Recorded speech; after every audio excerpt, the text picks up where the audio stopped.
Mira, depende de cómo lo tomes, lo puedo leer yo, lo puedo leer Ajá. vos. Vamos a ver qué dice. ¿A qué saben las pichas?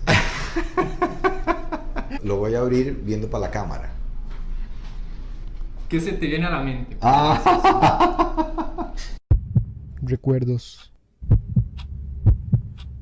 Aquello que te hace ser quien sos y te recuerda lo que no quisiste hacer.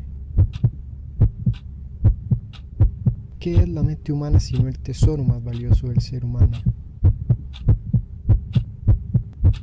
Te invitamos a explorar un paisaje de memorias tras la ventana.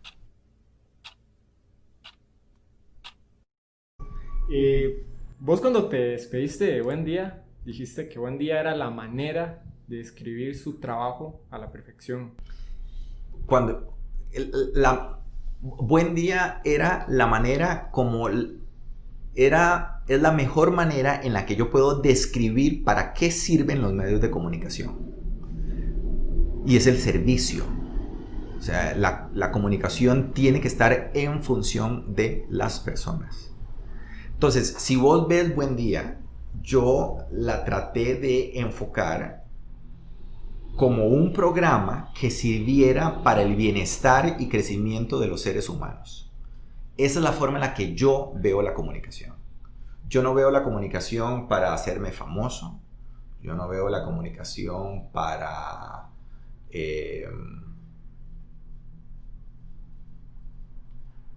apoyar tal o cual movimiento político o manipular gente o ese tipo de cosas. Yo veo la comunicación como un servicio para las personas. Y yo creo que de ahí lo que vos me estabas diciendo, la confianza y el cariño que la gente va desarrollando en uno porque entienden que uno es honesto y constante en los principios que uno tiene para trabajar.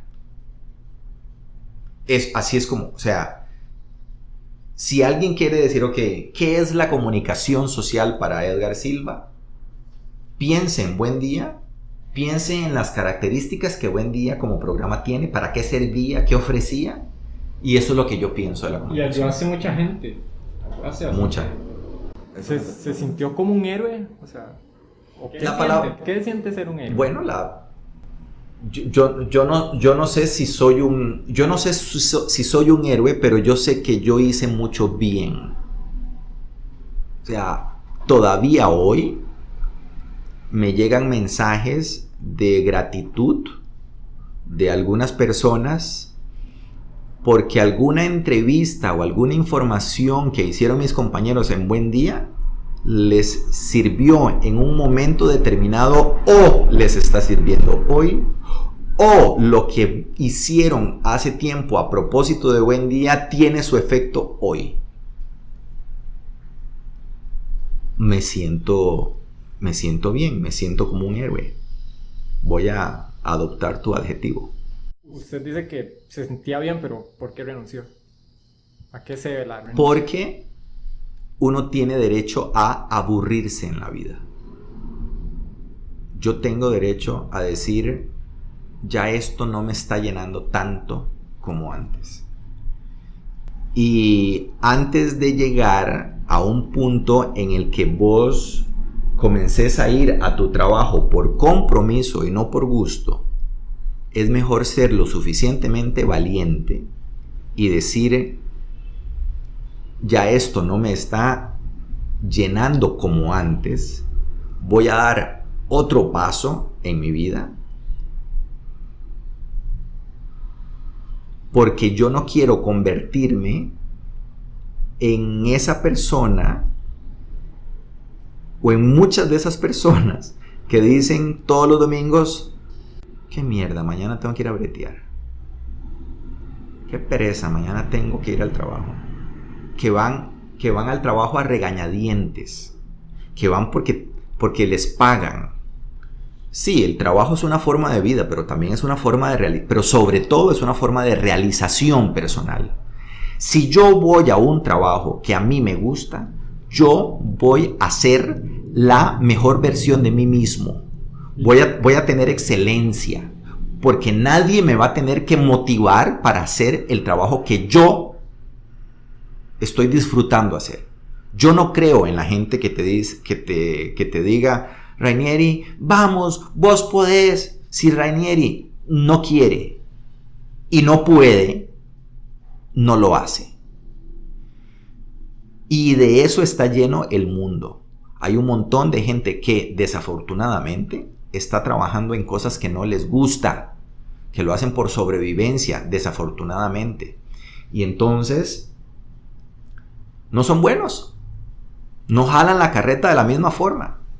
Y además hacen todo lo posible para que al que le gusta no destaque, para que no se note lo mediocre que es él. Y entonces comienza a hablar, comienza a serruchar, porque si yo dejo en mi trabajo que vos te desarrolles y hagas las cosas que tenés que hacer con el entusiasmo idóneo, se va a notar que yo soy malo. Y entonces comienzo a joderte para que no te adelantes en mi camino. Así es como yo explico a los serruchapisos y a los mediocres que en los lugares de trabajo le impiden a los otros ser buenos. ¿Tendrían que ofrecerle algo diferente para regresar o ya? ¿A quién? ¿A mí? Sí, digamos. No, yo no estoy peleado con los medios de comunicación. De hecho, aquí estoy sentado al frente de un micrófono, ¿verdad? O sea, a mí no me molesta esto. Yo entiendo que vos tenés las puertas abiertas, pero digamos, algo que te digan, bueno, Edgar, te tengo esto, vení. Yo creo que ahora, digamos, yo creo que ya trabajé mucho todos los días. O sea, y siempre, ¿verdad? Es que el trabajo en Buen Día durante 17 años era ininterrumpido. Era... casualmente también un día de estos le estaba diciendo a un amigo, es que, por ejemplo, ahora en junio, julio, yo tenía que comenzar a planear octubre, noviembre, diciembre. O sea, la Navidad. O sea, yo comenzaba a pensar en Navidad a mediados de año. Porque para Navidad ya lo tenía que tener listo. Y yo tenía que comenzar a pensar en las vacaciones de enero, febrero, marzo y la entrada escolar en octubre, septiembre, octubre, noviembre. Porque la televisión, para que sea ordenada y no sea caótica y no sea estresante o excesivamente estresante, tenés que planificar con antelación. Entonces, por ejemplo, yo muchas entrevistas de Buen Día, yo las planeaba en enero. Y yo planeaba las entrevistas de Buen Día en enero y el resto del año. Porque a mis colaboradores que a mí me gustaban y que me convencían y que yo sentía que a la gente le ayudaban, yo le decía, por ejemplo, Sixto Porras, ¿ok? Sixto, vamos a almorzar tal día de enero. Y Sixto me llevaba 20 temas. Y entonces yo veía los 20 temas y yo le decía, ok, este tema lo quiero en febrero, este tema lo quiero en marzo, este tema lo quiero en abril, y ahí vamos. Entonces, de los 20 temas, yo lo que tengo que escoger son 12. Y ya estaba el año. Entonces yo no tengo que estar llamando todos los meses a Sixto. Uy, Sixto, ¿de qué vamos a hablar esta semana? No, ya estaba todo el año planificado. Y entonces, eso es sentido común. Y desafortunadamente, en este país, como que nos gusta la improvisación de manera excesiva. No, ahí lo arreglamos, vas a ver. No, eso no es cierto. La improvisación no siempre funciona. Hay que ser ordenado y hay que cumplir etapas. Lo que la planificación me facilitaba a mí era tener un plano claro de hacia dónde iba mi programa y cuál iba a ser el perfil de ese programa durante un año. Y yo lo puedo proyectar y yo puedo ir con más facilidad enderezando caminos. ¿Para qué? Porque es que los guiones y la estructura le sirven a uno para tener un horizonte definido. Yo quiero ir a el semáforo de aquella esquina. En el camino de este punto a ese semáforo puede ser que haya alguna incidencia repentina, algún caso fortuito que me obligue a desviarme durante unos días o unas horas o unos minutos, pero si yo tengo claro mi objetivo, yo me vuelvo a montar sobre la calle que me lleva al semáforo al que yo quiero ir. Y eso es lo que la gente no entiende. Piensan que la improvisación es de todos los días y por eso es que nunca llegan, porque no saben para dónde es que van. ¿Qué es de tu presente? ¿A qué te dedicas? A dormir. En esta época de cuarentena.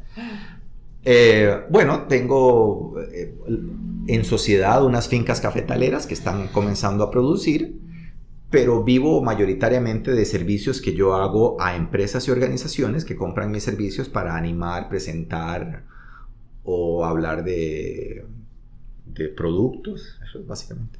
Qué curioso con el tema del café, porque estábamos hablando un día en la UCR que el Pico consume un café muy malo en comparación a la calidad que producimos. Que se vende en el extranjero. Entonces es un poco curioso ese tema. ¿Y qué opinas? Que yo creo que los costarricenses deberíamos educar más el paladar. Porque si usted toma vino de caja, usted piensa que el vino de caja es el mejor vino. ¿Ok? El vino de caja es el vino más básico y, digamos, barato. No es que sea malo, necesariamente, pero, digamos, no es el que te ofrece la mayor experiencia a la hora de tomar vino. Bueno, en el caso del café es exactamente lo mismo. El café tiene muchísimas características de sabor. No es lo mismo un café de una fruta de café que se llama caturra, que es, digamos, uno de los más comunes aquí en Costa Rica, a un café de una fruta que se llama geisha. Los cafés que salen de ese tipo de granos son café los dos, pero los sabores son diferentes. Y entonces la experiencia de tomar café debe ser como la experiencia de tomar vino. Yo quiero un vino blanco o un vino tinto. Bueno, yo podría decir, yo quiero un café de caturra o quiero un café de geisha, y los sabores van a ser diferentes. Entonces, esa cultura del café no existe, se ha quedado muy al margen. Y eso, digamos, es lo que me atrajo del mundo del café. Yo dije, bueno, si me salgo de la comunicación, me puedo dedicar a esto del mundo del café y puedo utilizar mi discurso para tratar de ayudarle a la gente a descubrir mejores cafés. Ya que toqué el tema del extranjero, vos viajaste mucho, ¿no? Como periodista. Yo viajé mucho como periodista. Tengo aquí una pregunta aquí prohibida en este sobre, pero primero quiero preguntarte, ¿cuál fue el viaje que te cambió la vida? Sin duda alguna, mi año de intercambio en los Estados Unidos, cuando tenía 17 años. ¿Por qué? Me cambió la vida porque me enseñó que yo era capaz de sobrevivir en una sociedad, de aprender un idioma, de aprender a querer a gente de otra cultura, de otras culturas, porque no solamente aprendí a querer a mi familia estadounidense, aprendí a querer a mi amiga de Suecia, aprendí a querer a mi amigo de Italia, aprendí a querer a mi amigo de Alemania, aprendí a querer a mi amiga de Malasia, aprendí a querer a mis amigos de Brasil, y descubrí que los seres humanos somos esencialmente lo mismo. Somos un saco de emociones. Y eso me cambió la vida. Yo la tengo que leer. Muy linda respuesta. Como quiera, depende de cómo lo tomes. Lo puedo leer yo, lo puedes leer vos. Vamos a ver qué dice. ¿A qué saben las pichas? Bueno, esa es la famosa anécdota del viaje a Chile. Es como que te comas un prusiano. Prusiano. ¿Has comido un prusiano? No, yo. Ok. Suena muy gourmet de eso. No. Los venden en cualquier panadería. Los prusianos son una pasta suavezona con un lustre o azúcar encima. Y la picha, que era este bocadillo, era una pasta, un lustre tipo de queque, y por decirte moras, frambuesas encima. Entonces imagínense, o sea, yo creo que todos conocemos los sabores que acabo de describir. Y entonces era agradable. Obviamente que la gracia que ha hecho en el país es que el nombre refiere al órgano masculino y entonces no es fácil ser en este país un comepicha. Sí, no es fácil decir, no es fácil. Qué rico sabe. Qué rico sabe la picha, sí, correcto. Bueno, vamos entrando como en la última sección de la entrevista y creo que hay algo que sí merece como una mención honorífica hablar, que fue el programa de Las Paredes Oyen. ¿Cómo nació la idea del programa? Bueno, yo creo que fue una idea que se va construyendo a lo largo de mi carrera. Yo estudié periodismo en la Universidad de Costa Rica. Y en la universidad, pues a uno le enseñan técnicas periodísticas. Escribir, hacer un encabezado, darle estructura a una noticia. Y la entrevista se ve de manera tangencial, es decir, como de lado. Siendo la entrevista el recurso que yo utilizo como periodista para conseguir mi información. Básicamente los periodistas conseguimos la información a través de los datos. Es decir, el ejemplo más fácil es una encuesta que me llega. ¿Okay? Los costarricenses se están muriendo a tal edad. ¿Okay? Eso es una noticia. Pero también la noticia sale de la declaración que da el presidente de la República. Y la forma en la que yo entrevisto a la persona es determinante para saber qué calidad de información estoy yo obteniendo y cuánta veracidad me está dando la persona que estoy entrevistando alrededor de sus declaraciones. Y entonces yo entro en un estado de conciencia de que a mí la entrevista me gusta y que es así de importante en la vida de los periodistas. Y entonces yo comienzo a estudiar un poco más profundamente a algunos entrevistadores que a mí me llaman la atención y me gustan. Y yo siento que, digamos, hacer un programa de entrevistas es como jugar con el Manchester United o con el Real Madrid, ahora que es como tan popular. ¿Okay? Bueno, y entonces la entrevista, yo dije, me gustaría tener un programa de entrevistas. En Buen Día yo las hacía todos los días y hacía todo tipo de entrevistas. Entrevistaba artistas, entrevistaba médicos, entrevistaba amas de casa y entrevistaba políticos. Pero, digamos, esa entrevista de profundidad yo la experimentaba relativamente poco. Y yo sabía que a mí me podía salir bien algún de ese tipo de entrevista, ¿no? O por lo menos de manera atractiva, digamos, no bien, pero digamos de manera atractiva. Y salió muy bien y atractivo, ¿no? Muchas gracias. Y entonces, un día un amigo del canal, un compañero del canal, me dice, ¿y qué otra cosa aparte de Buen Día vos te gustaría hacer? Entonces yo le hago el comentario de que a mí me gustaría un programa de entrevistas. Y entonces el compañero me llama a las semanas después y me dice, hagamos el programa de entrevistas que me dijiste. Y yo, ok, perfecto, hagámoslo. Y así fue como nació Las Paredes Oyen. ¿Tenía idea de la repercusión que iba a tener? Digamos, esa popularidad que explotó. No, porque Las Paredes Oyen... A ver, yo sabía que esas entrevistas con esas características podían captar la atención de la gente. Lo sabía. Es lo que te dije al principio de la conversación. Yo sé lo que tengo adentro. Yo sé lo que tengo en mi cabeza. Yo sé cómo funcionaría. Yo tengo la fórmula. Yo puedo conseguirlo. De la misma manera en la que yo decidí estudiar periodismo, yo sabía que yo podía ser un buen comunicador o un buen profesional. De la misma forma, yo sabía que ese tipo de entrevistas podían capturar la atención de la gente. Lo que pasa es que la gente o las personas a mi alrededor no conocían bien el potencial. Nada más, te voy a contar algo. Las Paredes Oyen era un programa de relleno que me pidieron o que nació para ser presentado los sábados a las 10 de la noche. Había un hueco ahí en la programación de Teletica, que ponían alguna serie, alguna película, pero ellos consideraron que ahí a las 10 de la noche podía haber algo, ¿verdad? Y entonces me acomodan ahí originalmente. Y luego me dicen, no, es que este producto es bien bonito, pongámoslo los sábados a las 9 de la noche, una hora menos. Yo dije, ay, claro, bravo, excelente. Por una circunstancia no sale un sábado a las 9 de la noche porque había otra transmisión y me dice, no, lo vamos a posponer. Y en ese lapso de la posposición me dijeron, este programa tiene que ir entre semana a las 8 de la noche. Y claro, eso potenció los martes a las 8 de la noche, y eso potenció aún más las características del programa. Edgar Silva se caracterizó por trabajar 17 años en Buen Día. Por su producción recibió 2 premios.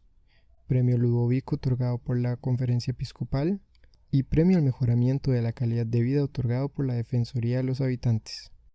Edgar, ¿cuál fue la entrevista más difícil en Las Paredes Oyen? Yo creo que la de Juan Carlos Bolaños, porque me exigió, primero que fue muy larga y fue emocionalmente desgastante. Y luego era un caso muy complicado, legal, social y emocionalmente. Y además, como dice doña Pilar, uno tiene que entender que cuando uno entrevista a alguien, el experto es el entrevistado. Y si uno no se prepara, va a quedar mal. Yo creo que haberle dado la oportunidad a Juan Carlos de que se explicara de la forma tan amplia como él lo hizo, pues digamos a mí me deja satisfecho, indistintamente de si uno está de acuerdo o no, ¿verdad? Porque eso es otra cosa, que la gente piensa que si yo entrevisto a alguien es porque yo estoy de acuerdo con esa persona, porque lo quiero promocionar. No, lo entrevisto porque es un objetivo periodístico importante, y él tuvo la generosidad de ofrecerme su confianza o de confiar en mí para hablar. Sí, que fue un caso como el cementazo que además divide el país, ¿verdad? Entonces, Edgar, si ahorita tengo la oportunidad de hacer Las Paredes Oyen, ¿qué personaje actual del país te gustaría entrevistar?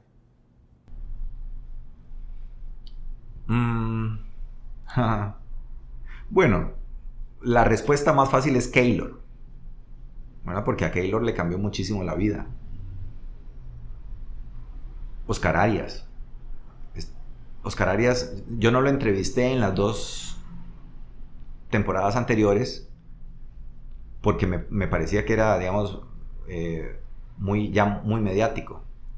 Pero su vida en este momento está pasando, me parece que por una llanura muy baja.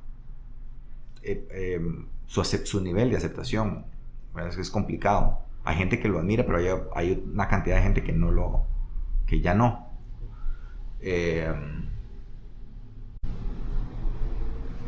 Se juega mucho con esa curva. Sí, claro. De subir y bajar. Sí. La fiscal general.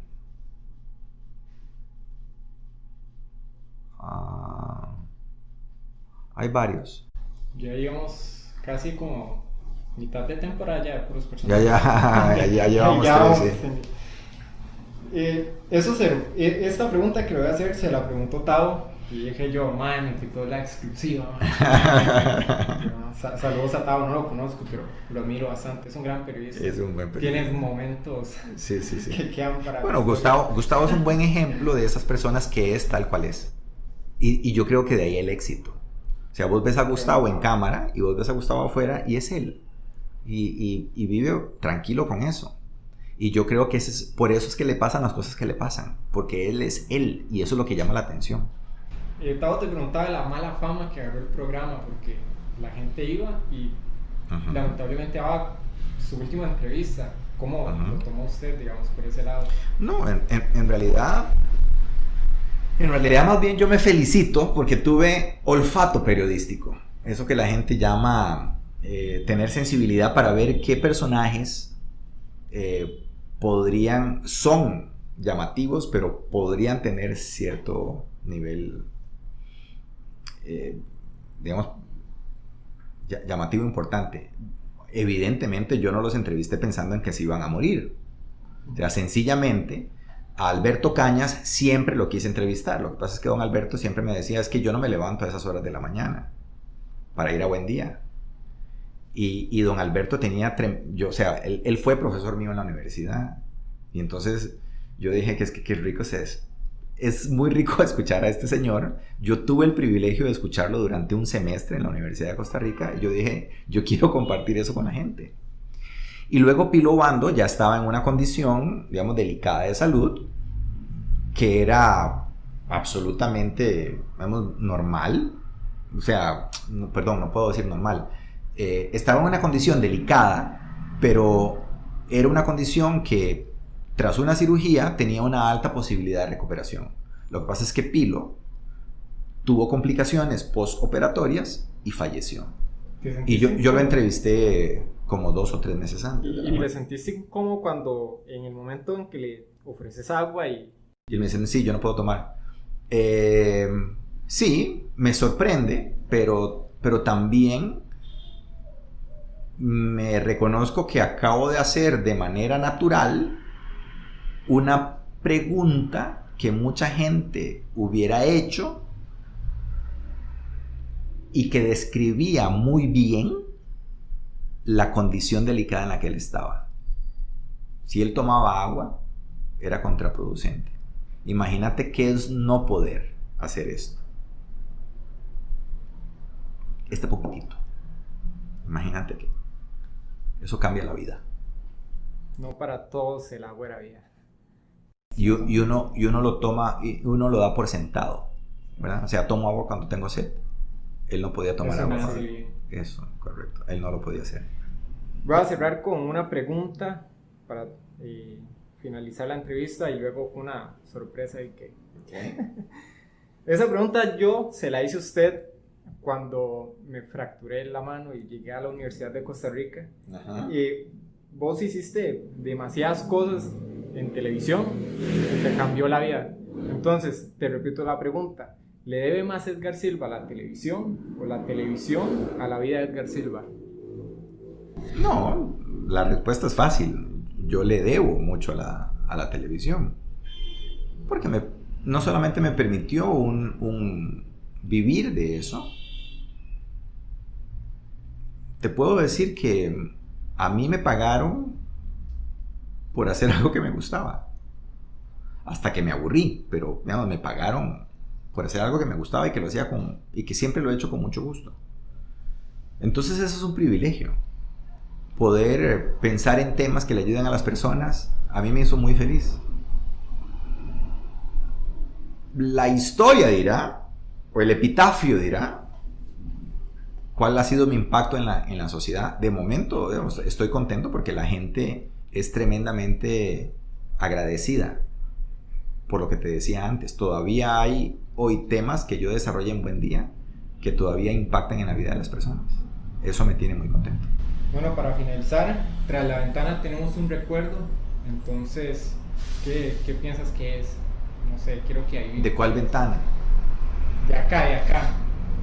Obviamente está bueno, no la puedo ver. Yo tengo que ir por ella, pero ¿qué pensás? ¿Qué crees que...? Indistintamente de lo que sea, Rainy, puede... lo que va a representar, y es lo que para mí representa la mayoría de las cosas de lo que la gente me regala, es una muestra de gratitud y de admiración. Indistintamente de lo que sea, ese es el valor que tiene, porque las cosas no son lo que son lo que representan. Correcto. Entonces, si me permite un momento, voy a Por salir, favor. traerlo. Pero no es un perro. No, tranquilo, no me va a caer. Permiso.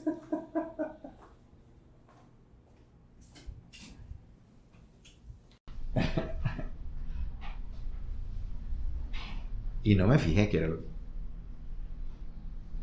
cuando me parqué. Permiso. Creo que vos quites esta tapa, esta de aquí. No brinca ni nada. No brinca. Permiso un momento. Lo voy a abrir viendo para la cámara. ¿Qué se te viene a la mente? ¿Qué Ah. se te viene a la mente? Evidentemente las paredes oyen. Y Hernán Jiménez, muchas gracias. ¿Me puedo servir? ¿Querías que te sirva? Me puede servir para brindar. Yo sé que costó mucho llegar hasta aquí. Vos sabés que a mí me hace mucha gracia que esto sea tan emblemático y tan... O sea, que la gente lo recuerde tanto. Porque la idea a mí me surgió porque Hernán es muy bohemio. A Hernán le gusta compartir con sus amigos. Entonces, cuando yo leo sobre eso, Hernán... Bueno, yo a Hernán lo conozco desde hace mucho tiempo. Cuando estaba comenzando y... Bueno, recién había regresado al país, estaba trabajando con la media docena y ya comenzaba a ir a hacer sus cosas y yo decía... Este mae tiene mucho talento, este mae es muy buen actor, por ejemplo, ¿verdad? Así fue cuando yo dije, mae, es que Hernán tiene una forma de actuar tremendamente natural. Vos ves actuar a Hernán y vos pareciera que no está actuando, ¿verdad? Y entonces lo abro. Correcto. Y entonces, nada, y yo dije, este mae me apetece. Y entonces me llevé un whisky que yo tenía en la casa, de hecho... Todavía está o sea, no he gastado la botella de whisky, ahí la tengo. Y el otro día estaba vacilando con unos amigos y les dije que cuando esa botella se me acabe, la voy a subastar. Y voy a regalar la plata a alguna organización. Porque a alguien le puede hacer gracia que me den, no sé, 10,000, 20,000, lo que quieran darme. Entonces... Edgar. Salud, señor. Despidamos esto. ¿Usted es whiskero? ¿Usted toma whisky? No, la verdad es que yo no quiero que la gente me vea haciendo muecas. Así que yo tomo y corto. Yo sí tomo whisky. No lo tomo así en shots. Me gusta con hielo, ¿verdad? Y es una bebida muy... ¿cómo se llama? Muy agradable. Mi papá tomaba whisky. Bueno, éntrele. Bueno, no arrugue la cara. No arrugue la cara. Mal. 1, 2, 3.